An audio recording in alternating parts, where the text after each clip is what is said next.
जरदारी की। जी हाँ जी, बिलावल भुट्टो जरदारी जो है, आप लोग जानते ही आजकल हमारे फॉरेन मिनिस्टर हैं।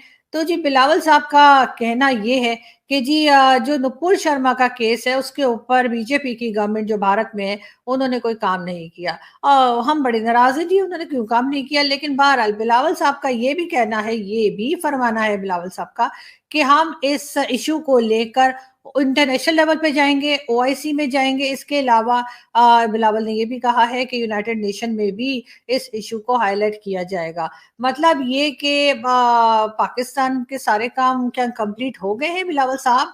पाकिस्तान में अब आपके करने को कुछ नहीं रहा, जो आप अब इस किस्म की बातें कर रहे हैं और आपका ख्याल है कि अब आप जो है वो यूनाइटेड नेशन में जाएंगे। यूनाइटेड नेशन वाले भी तो नए वेले बैठे हुए ना कि वो आपकी बात सुनेंगे। आपकी बात तो यहाँ पे जो इस्लामिक कंट्रीज हैं वो नहीं सुनती, और आपका ख्याल है कि यूनाइटेड नेशन में जाके आप बात करेंगे नुपुर शर्मा की, और वो कहेंगे आइए आइए जी बताइए बताइए क्या हुआ।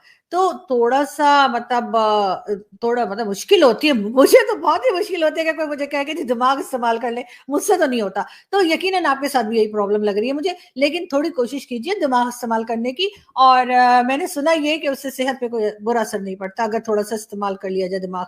तो बिल्कुल जी, थोड़ा सा अपना दिमाग इस्तेमाल कीजिए और इस बात को समझने की कोशिश कीजिए कि वहां पर आपकी आवाज कोई नहीं सुनने वाला। और आपको इसके लिए परेशान होने की भी जरूरत नहीं है कि नुपुर के केस में क्या हुआ क्या नहीं हुआ। वो इंडिया का अपना मामला है, वो लोग खुद ही निपट लेंगे। तो आपसे गुजारिश ये है कि अगर आप थोड़ा सा ध्यान दीजिए सिंध की तरफ। जी हाँ, जहां पर बरसों से आपकी गवर्नमेंट जो है वो मौजूद है, और वहां पर लोग परेशान हैं। वहां पर अगर बारिश होती है तो पानी आता है, आपने कहा था, और अगर ज्यादा बारिश होती है तो ज्यादा पानी आता है, ये भी आप ही ने कहा था।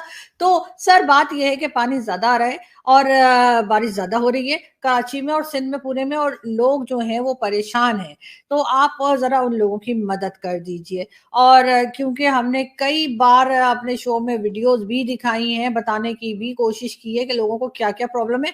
एक छोटी वीडियो आपके लिए अभी फिर।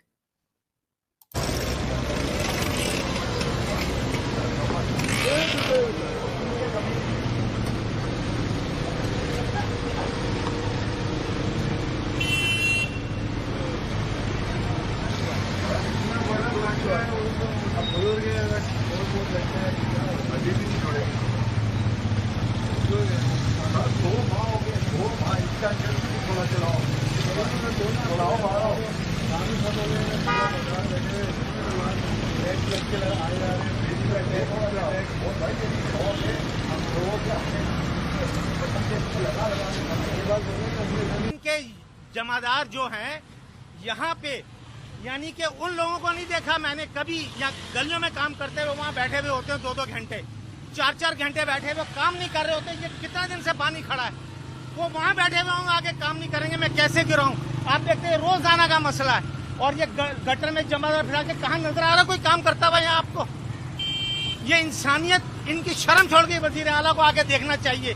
पीपल्स पार्टी ने खत्म करके रख दिया है हुकूमत, इस अवाम को इस कदर तकलीफ दी कि गटर का पानी भी, उसके साथ नमाज, आदमी कपड़ों का आपने हाल देखा कैसे मैं गिराऊं? अल्लाह इनको जी, तो ये एक साहब थे कराची में, और बिलावल भुट्टो जरदारी साहब, आपकी गवर्नमेंट है वहां पे, उन्होंने कहा भी कि जी पीपल्स पार्टी की गवर्नमेंट है उस सालों से। ये नहीं कि एक साल 2 साल, बल्कि तकरीबन 11 साल से आपकी जो गवर्नमेंट है वो वहां पर है, मौजूद है सिंध में।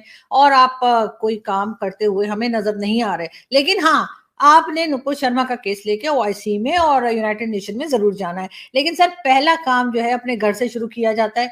तो अगर आपको इतना ही जज्बा हो रहा है कि जी हमें कुछ काम करना चाहिए मजहब के ऊपर और आवाज उठानी चाहिए, तो सबसे पहले आवाज उठाइए उन लोगों के लिए, सिंध के उन लोगों के लिए जो कि हिंदू फैमिलीज हैं और उनकी बच्चियों को उठा लिया जाता है और उनकी बच्चियों को जबरदस्ती उनका निकाह पढ़ा दिया जाता है, उनको मुसलमान किया जाता है। तो सबसे पहले तो आप उनको रोकिए। मैं आपको बताती हूँ, हो सकता है आप बहुत बिजी रहते हैं, आपने ना देखा हो, लेकिन एक आदमी है, उसका नाम है मियां मिट्ठू। मैं आपको उसकी पिक्चर्स भी दिखा रही हूँ।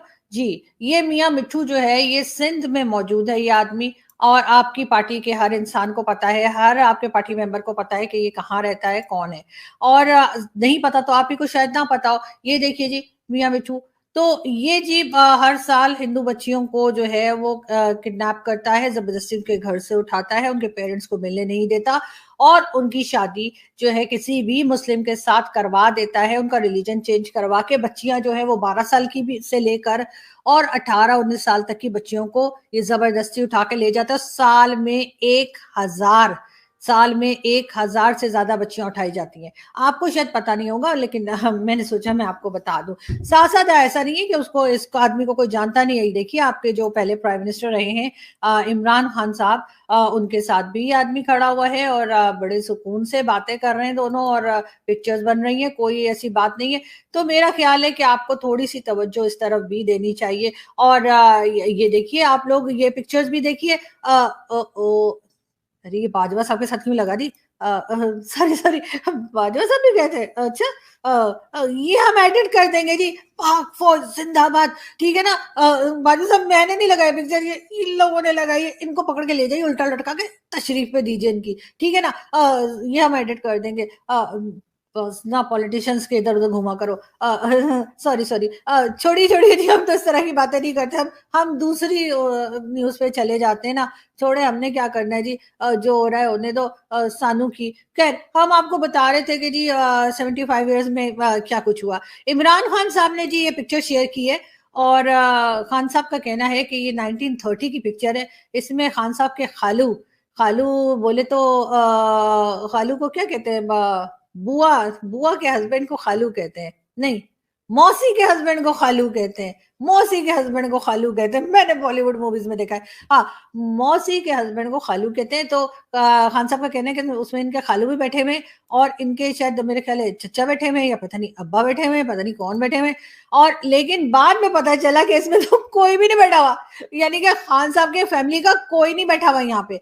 और खान साहब ने ये समझ लिया कि पता नहीं 1930 की पिक्चर है, और उसमें जो है वो बातें की जा रही है कि जी क्या होना चाहिए, पाकिस्तान बनाना चाहिए कि नहीं बनाना चाहिए, कौन सी ये मीटिंग है। लेकिन ये कि खान साहब ने ये कहा, और उसके जो है वो एक दिन के बाद, तो लोग भी इतने तेज है ना, पता नहीं कहाँ कहाँ से खबरें निकाल लेते हैं। लोगों ने खान साहब से कहा कि नहीं जी, इसमें आपके खानदान का कोई नहीं बैठा हुआ। लेकिन मेरा ख्याल है कि इस पिक्चर में खान साहब का जरूर कोई होगा, और ये पिक्चर खान साहब को लगानी चाहिए घर में। बिल्कुल खान साहब, ये भी न्याजी हैं। और जहां तक मुझे पता है, आप भी न्याजी हैं।